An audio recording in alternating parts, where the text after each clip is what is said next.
आज दिनांक 18 जुलाई 2020 को मैं डॉक्टर मनु जी राय, एसोसिएट प्रोफेसर हिंदी विभाग टीएस कॉलेज हिसुआ, आज मैं स्नातक प्रथम खंड हिंदी प्रतिष्ठा के विद्यार्थियों को पद्मावत के मानसरोदक खंड के बारे में उसकी व्याख्या करते हुए बताने जा रहा हूँ। कल मैंने पारस रूप वर्णन सहित पद्मावत के रूप वर्णन की व्याख्या की थी, जिससे विद्यार्थियों को लाभ पहुंचा होगा। आज मैं उसकी शब्दशः व्याख्या करते हुए विद्यार्थियों को बताना चाहता हूँ, जिससे वे इस कविता की समीक्षा कर सकें और यदि परीक्षा में व्याख्येय अंश आएँ तो उनकी व्याख्या कर सकें।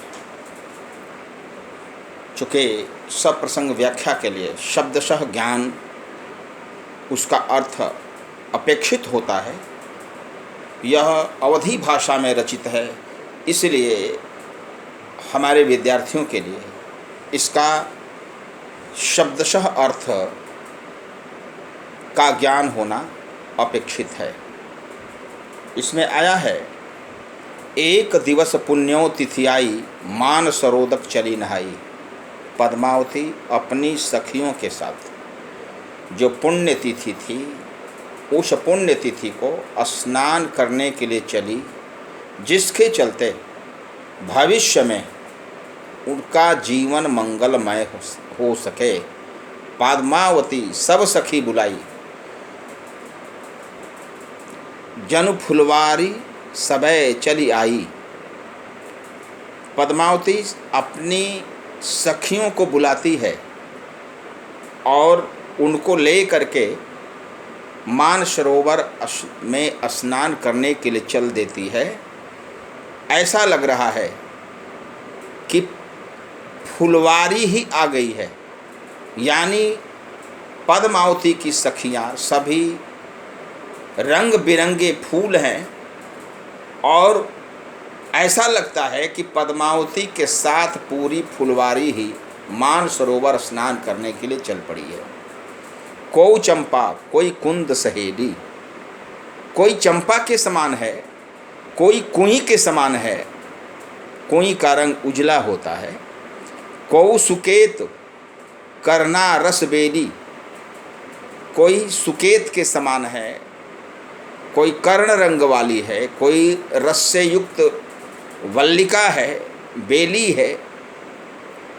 बेली उसे कहा जाता है जो समीपस्थ वृक्षों पर चढ़कर के फैलती है। कौसु गुलाल सुदर्शन राती, कोई सुंदर गुलाल के समान है, कोई सुदर्शना है। सुदर्शन यानी जो देखने में सुंदर लगे वह सुदर्शन है। राती, राती शब्द बना है रक्त से।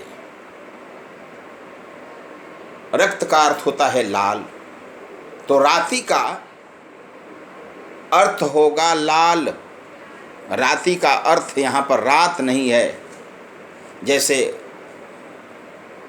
अमी हलाहल मद भरे श्वेत साम रत्नार, तो रत्नार शब्द बना है रक्त से और रक्त का अर्थ होता है लाल। रक्तम भोज दलाभिराम नयनम, यानी लाल कमल के समान।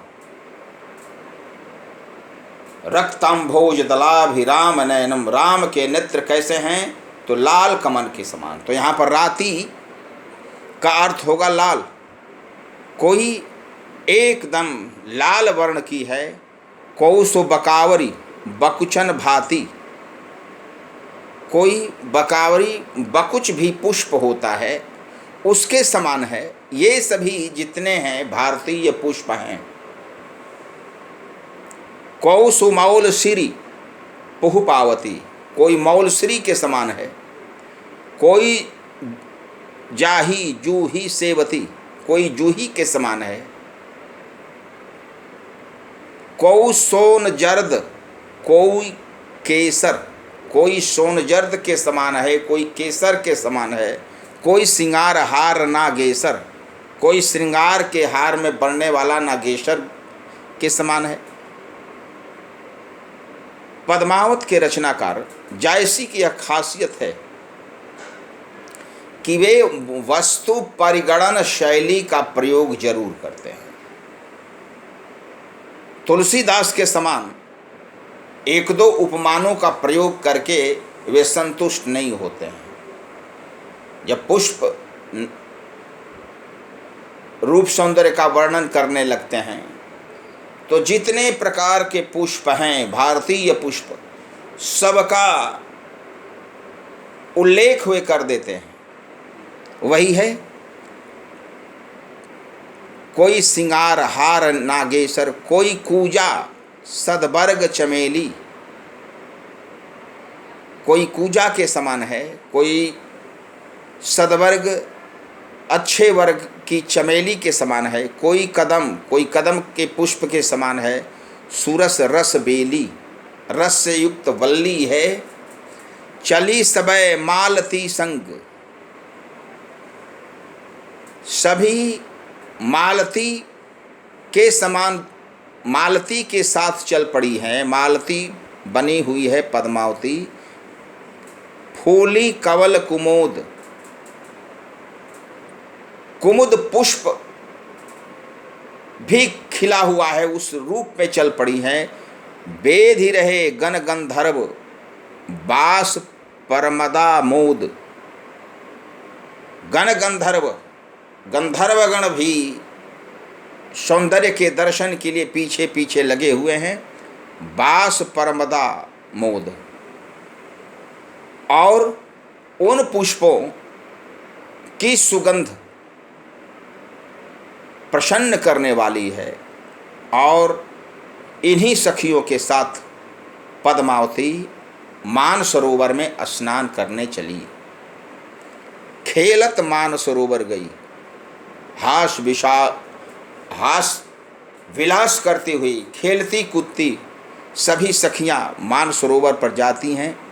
जाई पाल पर ठाढ़ी भई, और उसके किनारे जाने के बाद सभी खड़ी हो जाती हैं। देख सरोवर हंसे कुलेली, इन सखियों को देख करके जो मानसरोवर है वो हंसता है, कुलेले करना लगता है, उसकी लहरें उठने लगती हैं। पद्मावती सो कहीं सहेली, पद्मावती से सभी सखियां कहती हैं, ए रानी मन देखो विचारी, ए रानी मन में विचार करके देख लो, यही नैहर रहना दिनचारी। इस नैहर में 4 दिन का ही रहना है, अंत में तो ससुराल ही जाना है। ज्यों लगी अहै पिता कर राजू, अहै शब्द बना है अस्थि से, उसी से बना अहै।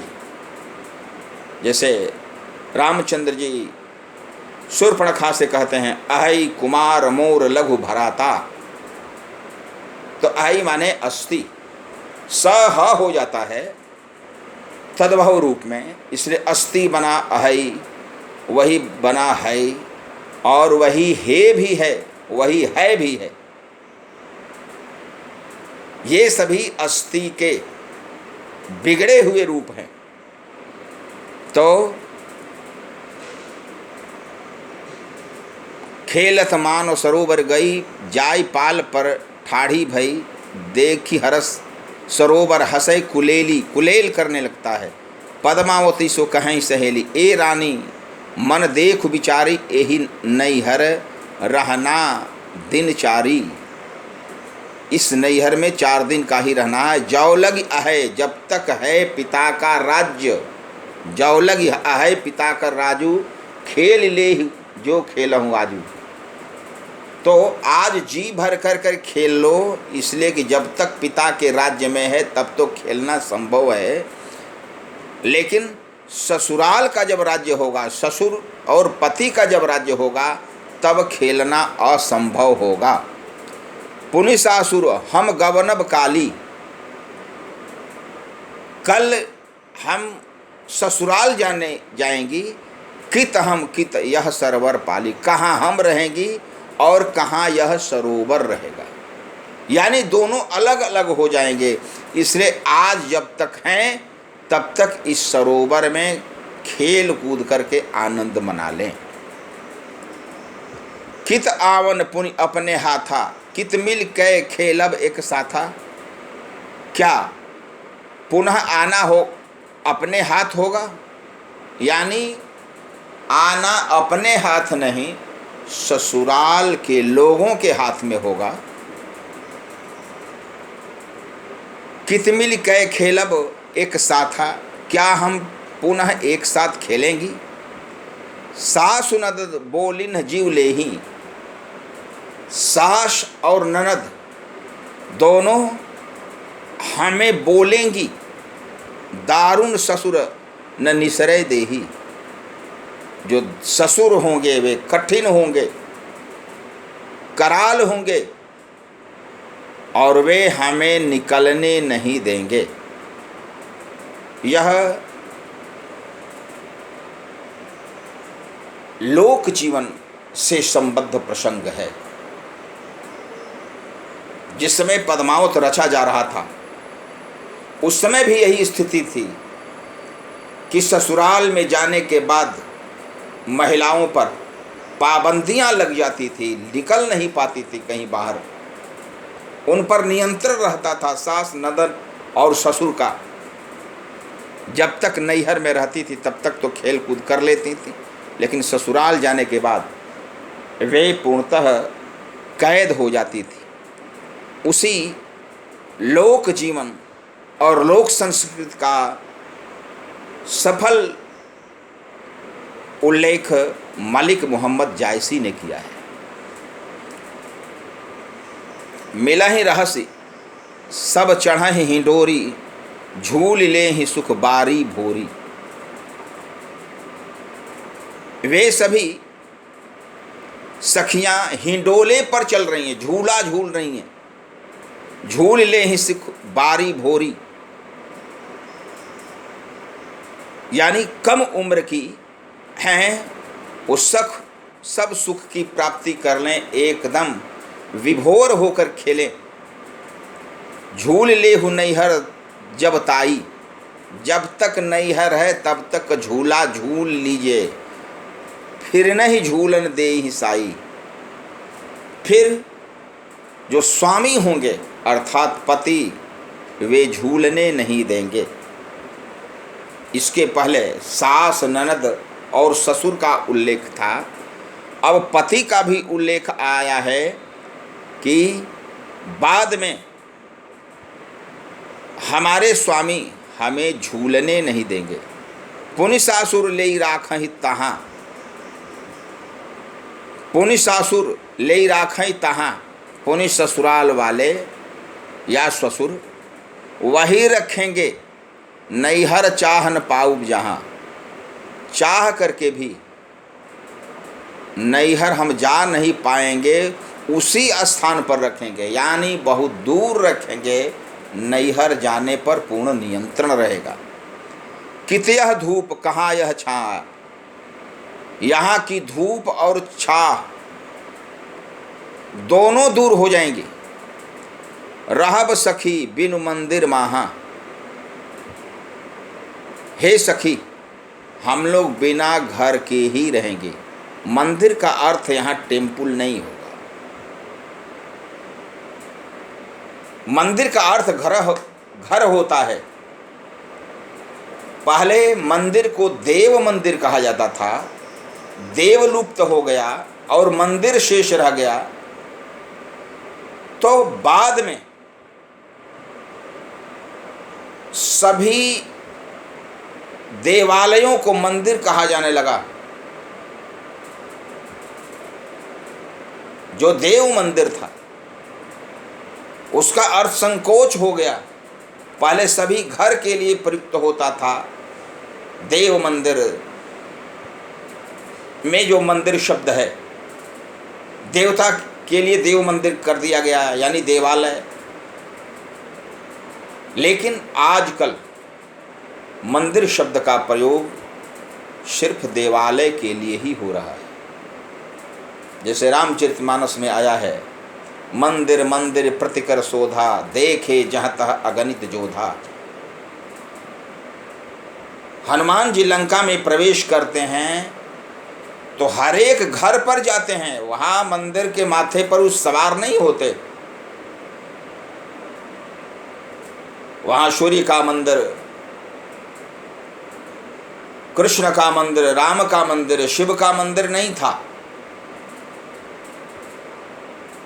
जिस मंदिर पर वो चढ़ चढ़ करके वहां के पहलवानों को देखने जा रहे थे, देखे जहाँ तह अगणित जोधा। यदि मंदिर का अर्थ टेम्पल होता, देवालय होता, तो वहाँ पर देवताओं की मूर्तियां दिखाई पड़ती, लेकिन वहाँ पर योद्धा दिखाई पड़ रहे हैं, अर्थात वह घर था। तो वही रहब सखी बिनु मंदिर माहा, अवधी भाषा और भोजपुरी भाषा में ब वर्ण का जब प्रयोग होता है किसी क्रिया के अंत में, तो वह भविष्यत काल की क्रिया हो जाती है। ध्यान रखा जाए, किसी क्रिया के अंत में ब वर्ण का यदि प्रयोग हो जाए तो वह क्रिया भविष्यत काल की होती है। जैसे रामचरितमानस में आया है, हमहु कहब अब ठकुर सुहाती। कहब माने कहूंगी, नाहित मौन रहब दिन राती। यह मंथरा कहती है कैकेयी से।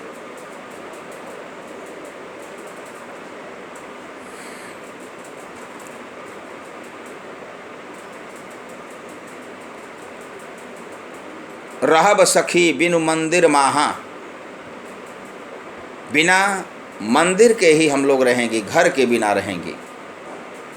गुण पूछहि लाई दोखू,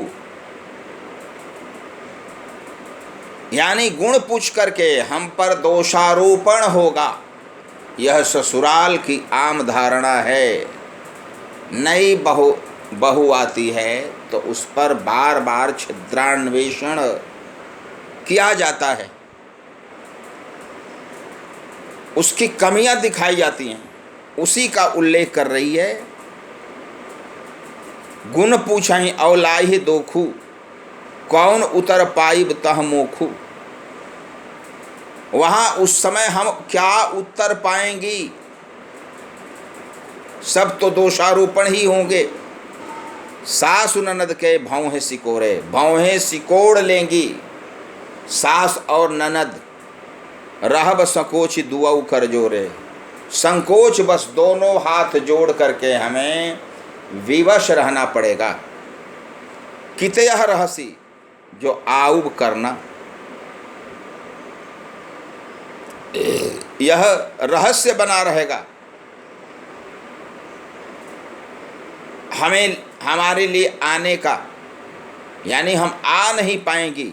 ससुरै अंत जन्म भरना, यानी ससुराल में ही अंत काल तक जीवन बिताना पड़ेगा।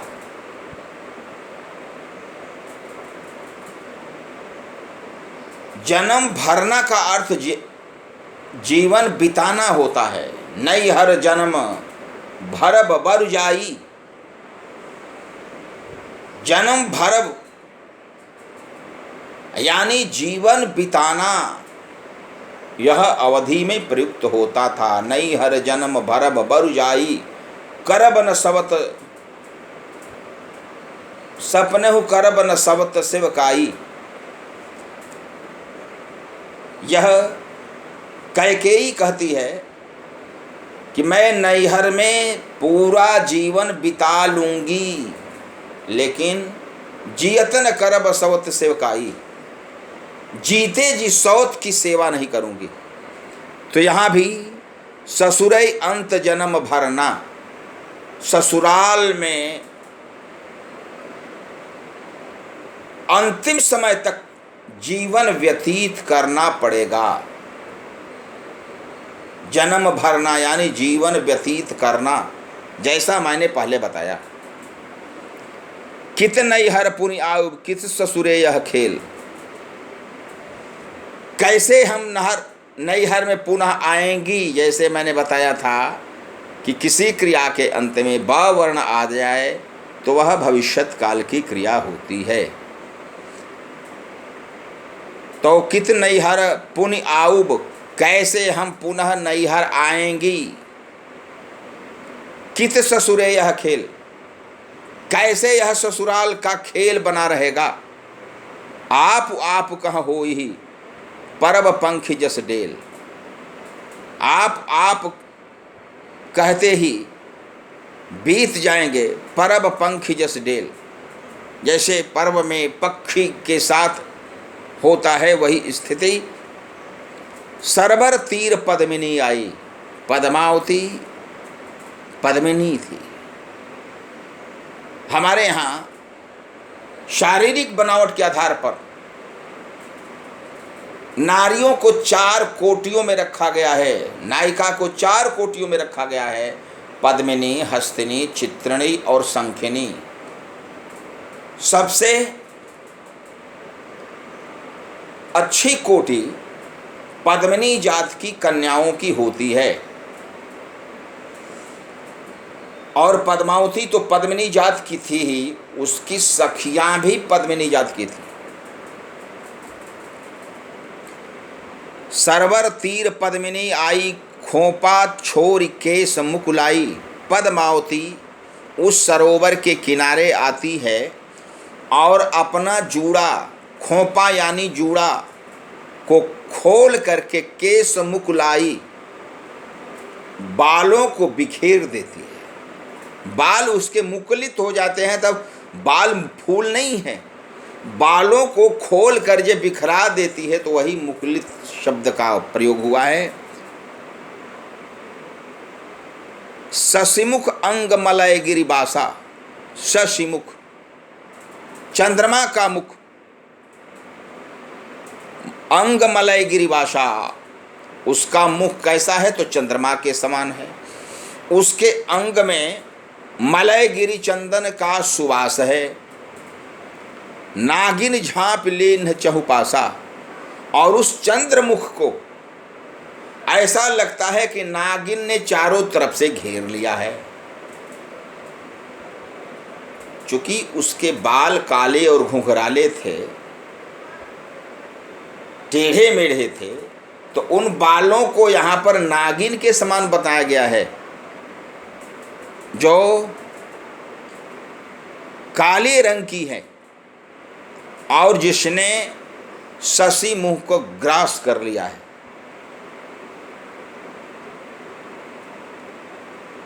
नागिन झांप लिन्ह चहुपासा, चारों तरफ से ऐसा लग रहा है कि नागिन ने उसे घेर लिया है। ओ नहीं घटा परी जग छाहा, ऐसा लगता है कि चारों तरफ काली घटा घेर ली है और पूरे संसार में अंधकार छा गया है। ओ नहीं घटा परी जग छाहा, शशि के शरण लिन्ह जनुराहा, ऐसा लग रहा है मानो, उत्प्रेक्षालंकार होगा, जनु मनु मानो इत्यादि का जब प्रयोग होगा तो शशि के शरण, ऐसा लगता है कि चंद्रमा की शरण में राहु पहुंच गया है। और राहु क्या करता है कि चंद्रमा का ग्रास कर लेता है। तो जो काले घुंघराले केस हैं वे क्या हैं तो राहु के समान हैं, वे क्या हैं तो काले नाग के समान हैं। छप गए दिन ही भानु कै दशा,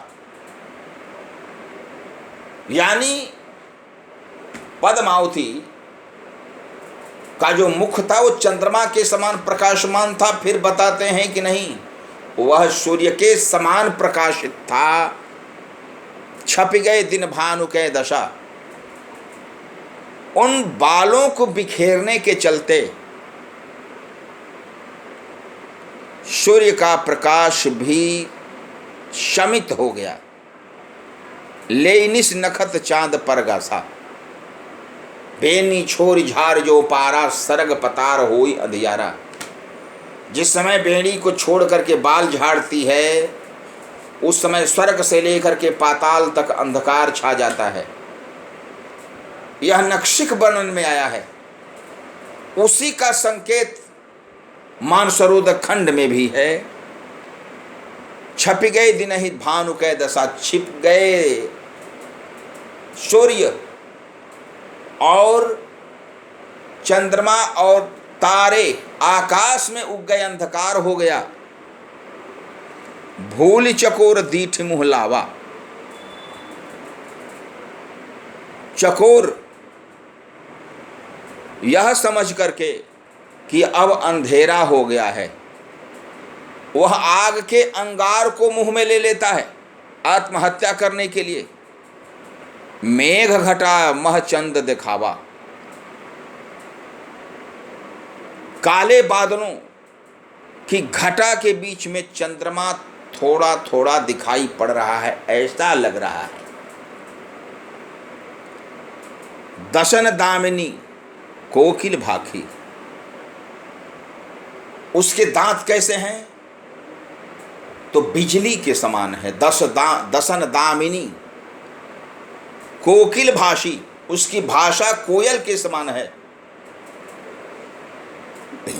भौहें धनुक गगन ले राखी, और उसकी जो भौहें हैं वे धनुषाकार हैं, मेहराबी ढंग की बनी हुई हैं, अर्धचंद्राकार के समान।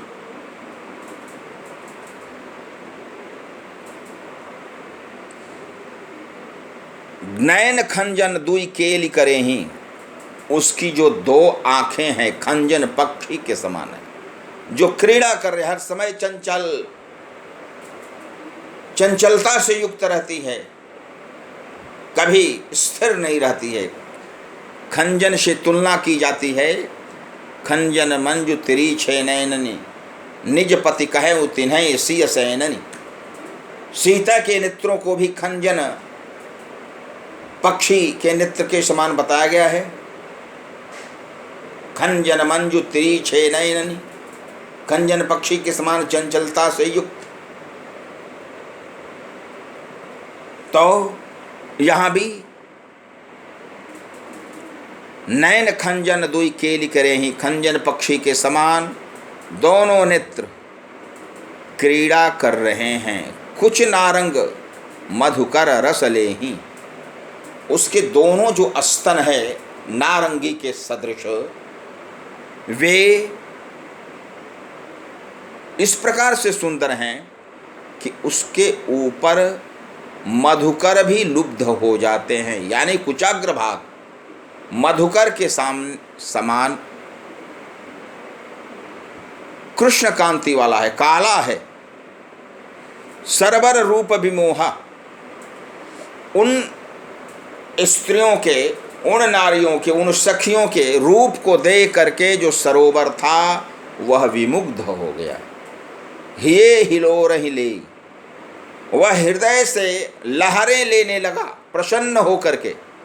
पाँव छुए मकु पावों एहि मिस लहरें दे, वह चाहता है कि मैं इन सखियों के पैरों का स्पर्श कर लो, मेरा सौभाग्य हो जाएगा। और वह चाहता अभी नदी की, वह सरोवर के किनारे पर ही हैं, इस कारण वह ऊंची ऊंची लहरें ले रहा है। धरी तीर सब कंचु की सारी, तीर पर उन नायिकाओं ने अपनी कंचुकी यानी चोली और साड़ी को रख दिया।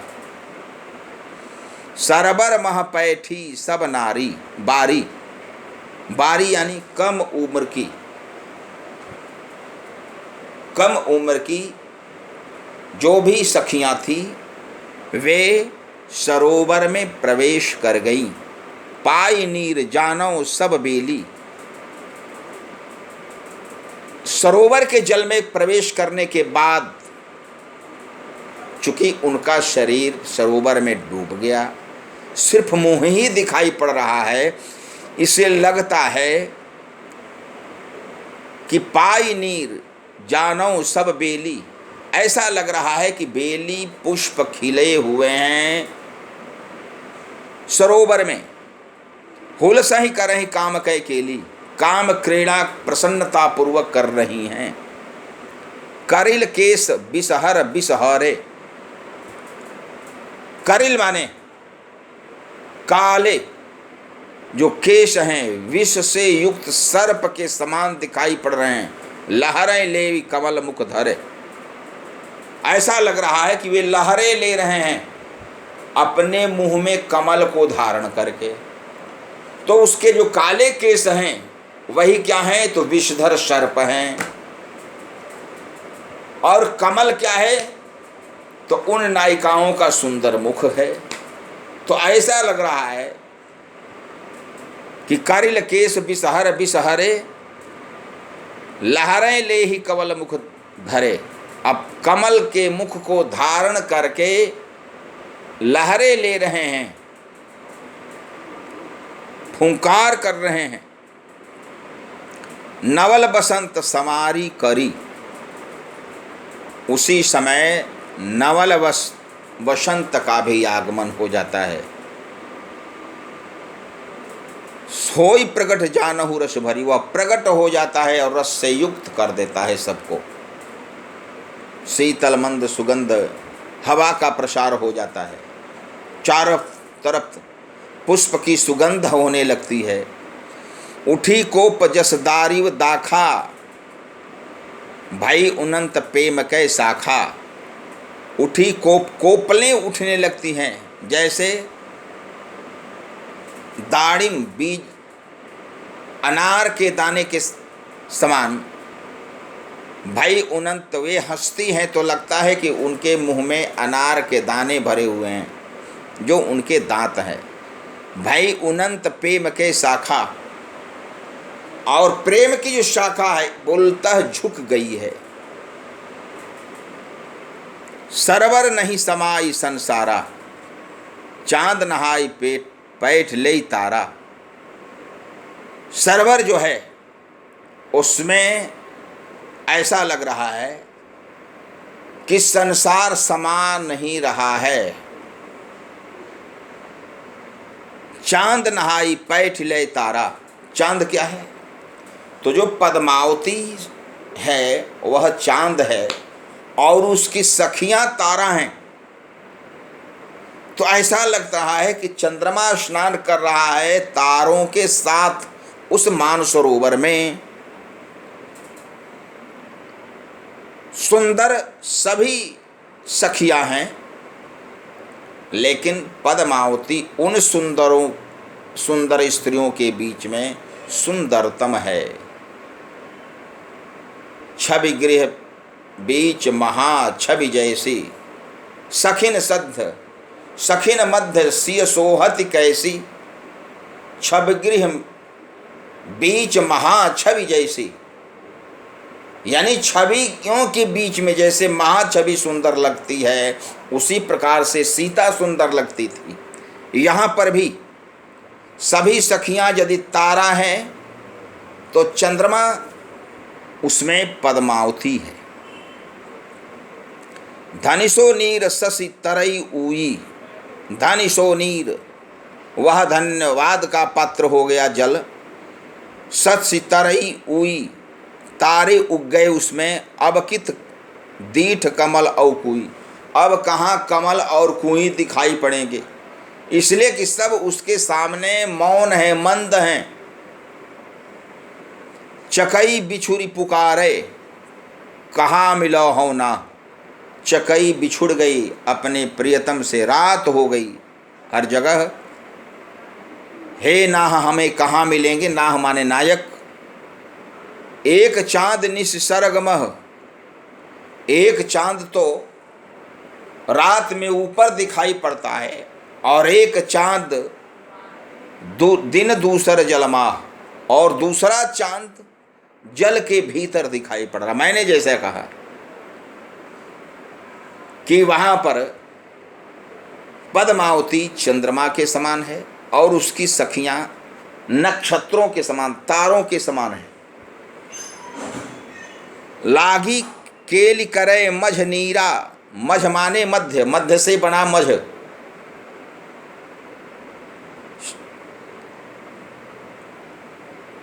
केली माने क्रीड़ा करने लगी सभी सखियां उस जल के बीच में।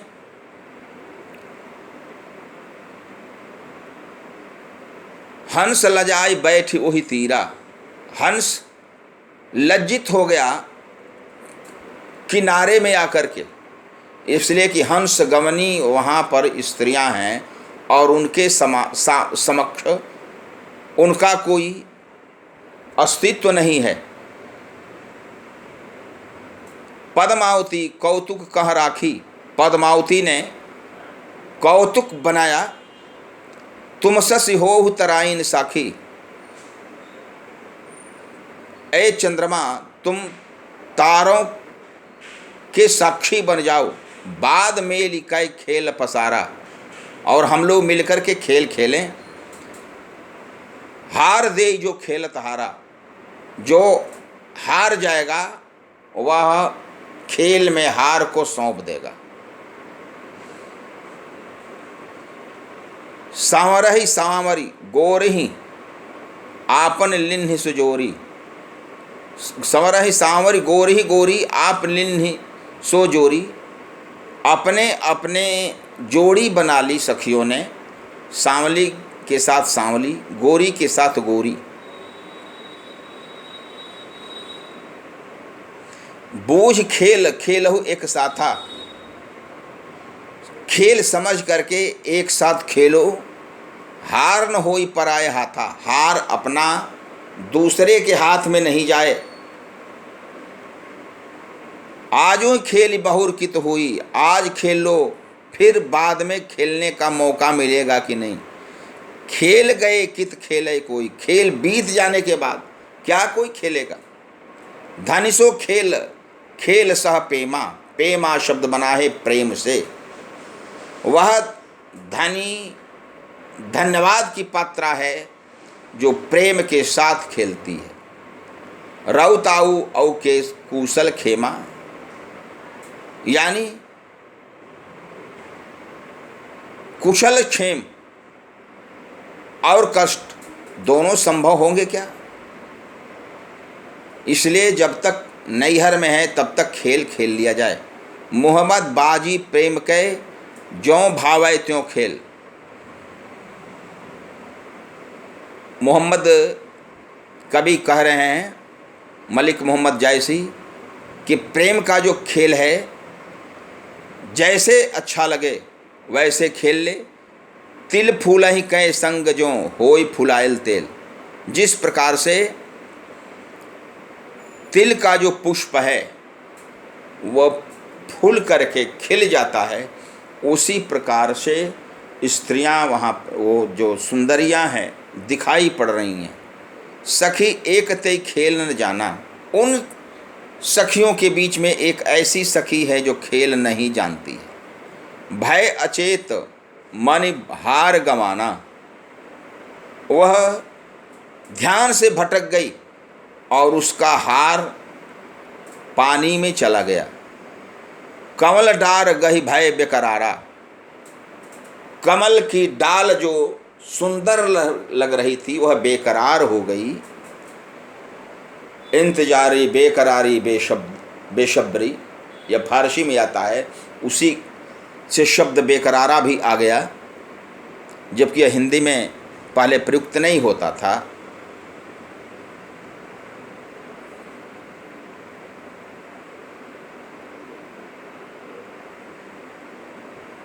कमल डार गही भय बेकरारा, कासों पुकारों आपन हारा। मैं किससे बुलाऊं, किसको कह कर के बुलाऊं अपने हार को प्राप्त कराने के लिए।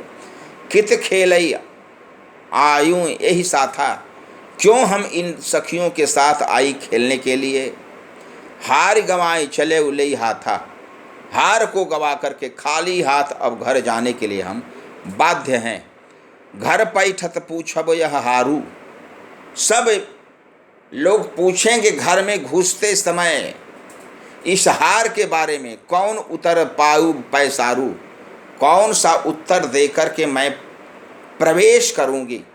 प्रवेश ही पैसार है, राम दुआरे तुम रखवारे, होत न आज्ञा बिन पैसारे। तो पैसारे का अर्थ प्रवेश होगा। नैन सीप आंसू तस भरे, उसकी आंखें सीप के समान है। सीप की बनावट दोनों किनारे पर पतली होती है, बीच में चौड़ी होती है, तो सीप से तुलना की गई है, जबकि कमल की पंखुड़ियों से तुलना बार बार की गई है। यहाँ पर मलिक मोहम्मद जायसी ने आँखों के लिए नया उपमान रखा है। नैन सीप आंसू तस भरे, उनके बीच में आंसू ऐसे लग रहे हैं जानो मोती गरही सब ढरे।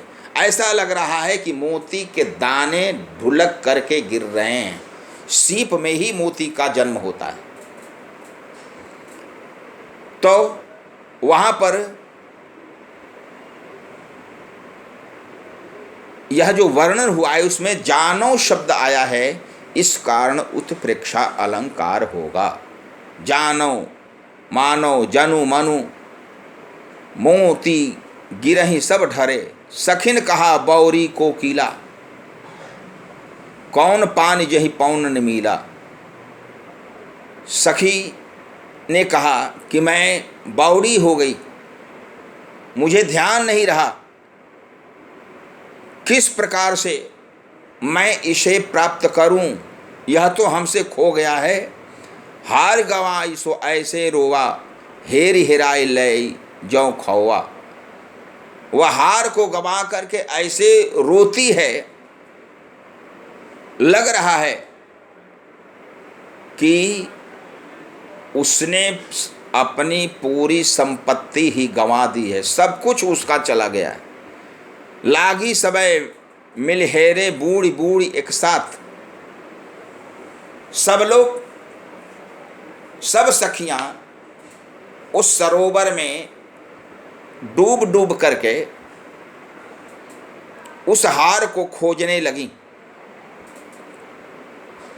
कोई उठी मोती ले को घोंघा हाथ, कोई मोती लेकर के उठती है, हार नहीं मिलता है तो कोई हाथ में घोंघा लेकर के निकलती है, हार मिलता नहीं है। कहा मानसर चाह सो पाई, मान सरोवर यही चाह रहा था कि हमसे इन नायिकाओं का जो मुख सुंदर मुख है वह हमें मिल जाए।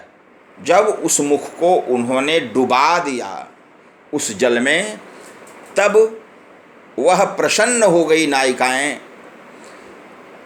नायिकाओं को सौंदर्य को देख करके मानसरोवर कहा मानसर चाह सो पाई, पार स्वरूप यहाँ लगी आई। जो चाहा था उसने वह प्राप्त कर लिया।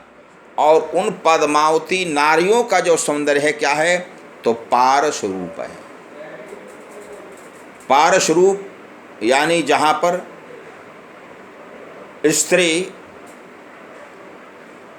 जहाँ पर सोना बनता है, पारस पत्थर के स्पर्श से लोहा सोना बन जाता है, उसी का यहाँ पर संकेत किया गया है।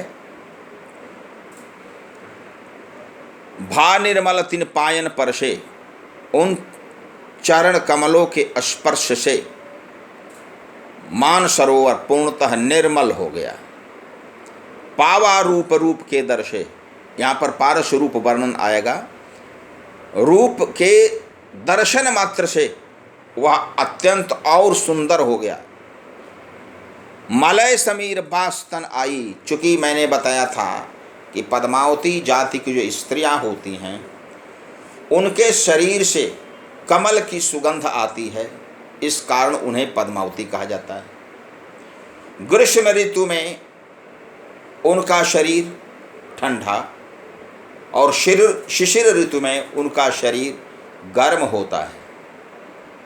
उनकी आंखें कमल की पंखुड़ियों के समान होती हैं, गौर वर्णा होती हैं, काले घुंघराले केश होते हैं। और यही सब नारियां वहाँ पर पहुँची हैं।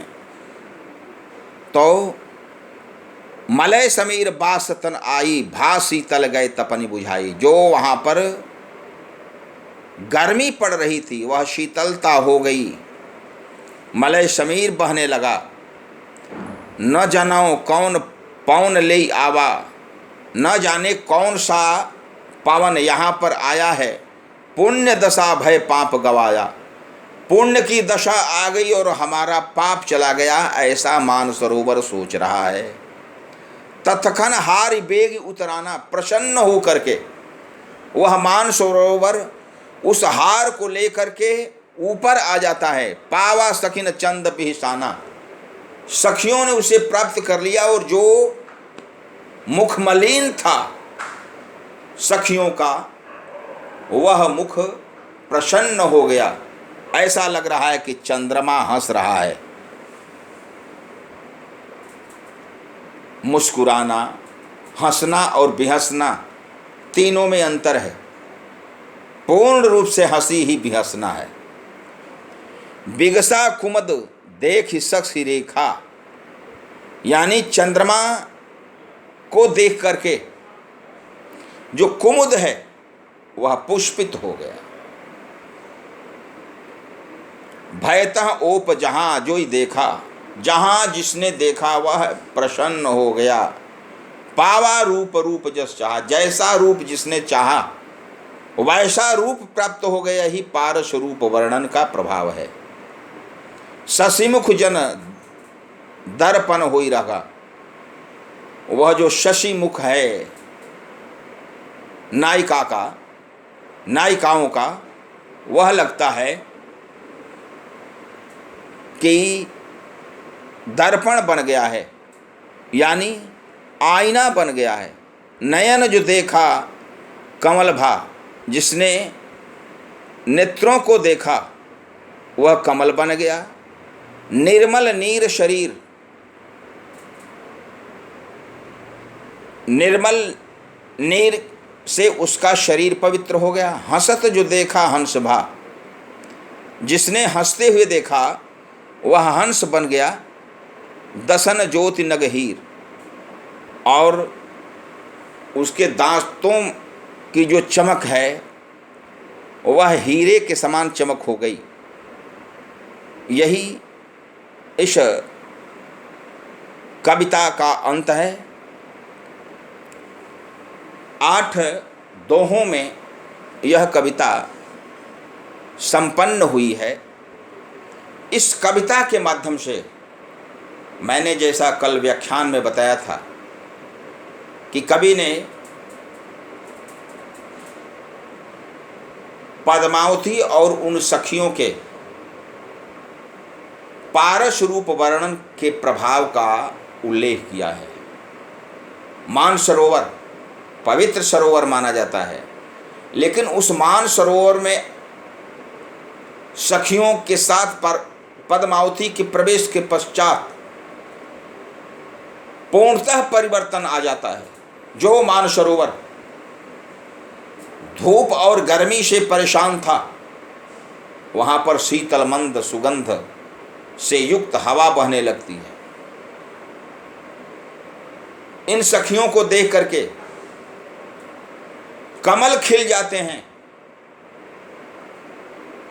जब बालों को बिखेर देती हैं तो रात को देख करके ऐसा लगता है कि नहीं, ये चंद्रमा है, रात चारों तरफ हो गई है। तो कुमुद के पुष्प खिल जाते हैं, यानी हर प्रकार के परिवर्तन हो जाते हैं। हंसत जो देखा हंस भा, जो हंसते हुए देखता है वो हंस हो जाता है। हंस इनके दांतों को देख करके हीरे नग इत्यादि बन जाते हैं।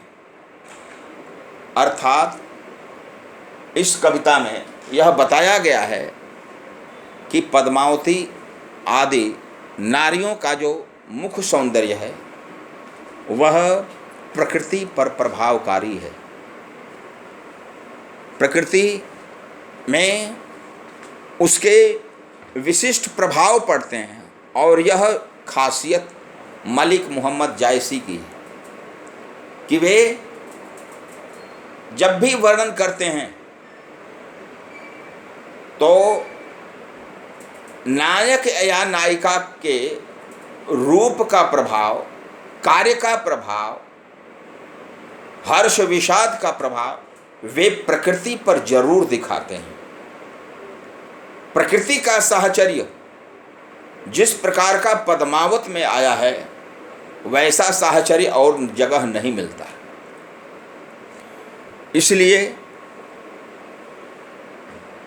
जैसे नागमती वियोग खंड में आया है कि नागमती को रोते हुए देख करके उसकी विरह जाल में से प्रभावित होकर के प्रकृति पूर्णतः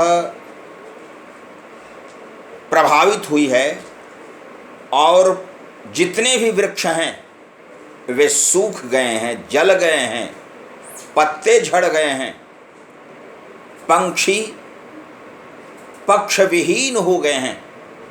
उसी प्रकार से मानसरोदक खंड में भी जो 8 दोहों में आबद्ध है, यही वैशिष्ट मलिक मोहम्मद जायसी ने दिखाया है। इसमें पद्मावती का ही अकेला रूप वर्णित नहीं हुआ है, बल्कि उसका रूप अपनी सखियों के साथ वर्णित हुआ है। और इसमें एक खासियत यह है कि नैहर और ससुराल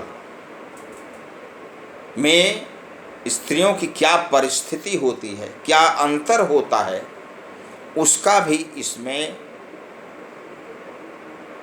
विशेष उल्लेख हुआ है। और जैसा रामचरितमानस में आया है, कतबिद सिजी नारी जगमाही पराधीन सपने सुख नाही, उसका भी इसमें उल्लेख हुआ है। इस दृष्टि से जो मानसरोदक खंड है वह मलिक मोहम्मद जायसी के पद्मावत का विशिष्ट अंश है। और इसमें जो रूप वर्णन हुआ है पद्मावती और उन सखियों का, वह रूप वर्णन की दृष्टि से भी विशिष्ट है। आज लॉकडाउन की परिस्थिति में हम लोग बाध्य हैं दूर दूर रह करके अध्ययन और अध्यापन करने के लिए। पता नहीं कब वह सुयोग आएगा कि हम आपके बीच में अध्यापन करेंगे, फिर भी यह संबंध बना रहे।